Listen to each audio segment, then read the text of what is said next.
पालगाव येथे बस थांबा असतानाही बस थांबत नसल्याबाबत शिवसेना ठाकरे गटाच्या वतीने विभाग नियंत्रक भंडारा यांना निवेदन सादर करण्यात आले।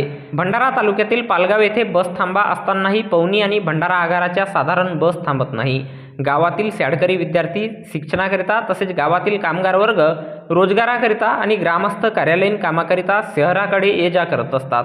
बस थांबत नसल्याने विद्यार्थी, कामगार वर्ग, ग्रामस्थ यांना ये जा करण्यास बऱ्याच दिवसांपासून शारीरिक आणि मानसिक त्रास सहन करावा लागत आहे। हा त्रास लक्षात घेता बस या ठिकाणी थांबविण्यात यावी या मागणीला घेऊन दिनांक 31 जुलै 2024 रोज बुधवारला दुपारी 4 वाजता शिवसेना उद्धव बाळासाहेब ठाकरे गटाचे भंडारा पवनी विधानसभा प्रमुख नरेंद्र पहाडे यांच्या नेतृत्वात विभाग नियंत्रक महाराष्ट्र राज्य मार्ग परिवहन महामंडळ भंडारा यांना निवेदन देण्यात आले।